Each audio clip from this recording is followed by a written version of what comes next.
talking about Eric Dixon first. Like I said, he's a 5-year college player out of Villanova, spending his entire collegiate career at Villanova, leading to him becoming their all-time scorer and definitely having quite the offensive game to come with it. But before we get into that, looking at his measurements and from a height, length, weight standpoint, Eric Dixon definitely has the filled out frame. Looking at a full 5-year college player that developed his frame in that time frame, coming in at roughly 260 pounds, weighing in at nearly 258 at the draft combine, measuring in at 6'7.5" barefoot, meaning with shoes on he's more about 6'9" here. Actually a positive for him given that he did measure at 6'8" in college, meaning he might be able to play some small ball center, and that's definitely a good thing for him as he does project more as a center rather than a power forward. And if he is about 6'9", he can play small ball center, playing center against smaller teams and teams that don't really have a big physical matchup at the 5, he might be able to do that. Coupled with his 6'7.5" frame barefoot, again roughly 6'9" with shoes on, he does have a near 7-foot wingspan, roughly 6'11.5" measured officially at the draft combine, combined again with his roughly 260 pound frame. That is a pretty well developed frame for a power forward or even center for that fact, so he might be able to play at both the 4 and 5 at the NBA level. And like I said, probably more at the 5 due to his lateral mobility. I mean, that's kind of the reason he went undrafted, even with the talented scoring ability, the talented 3-level scoring ability, which we will get to in a bit here. He went undrafted due to his kind of lack of athletic ability and mostly lateral mobility at that 4-5 spot.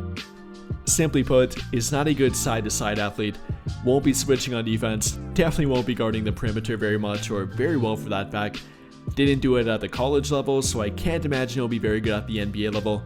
That's something that he'll definitely be challenged with, and opponents definitely will attack him, forcing him out to the perimeter, forcing him out of drop coverage and staying near the post or near the dunker spot. They're going to try to attack him and force him to prove that he can defend at the NBA level. And in my opinion, that's what Eric Dixon has to prove more than anything. I mean, there are absolutely zero questions about his game on offense. If you watched him, and like I watched him throughout last season and pretty much throughout his entire 5-year college career, the guy's always been a great offensive player. Truly being the definition of a 3-level scoring big, can shoot the 3-point shot, shooting roughly 41% from the 3-point line last season, on an absolutely incredible 7.2 3-point shots per game. And at the college level for a power forward or center, that's incredibly high volume shooting.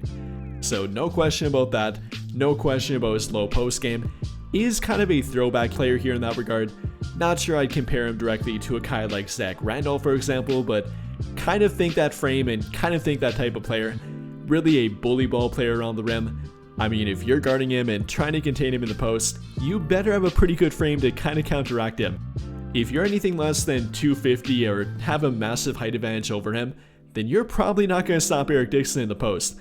The guy will back you down and get directly to where he wants to, either shoot over the right or left shoulder, do a fadeaway, hook shot, even bully his way directly to the rim and simply go through you.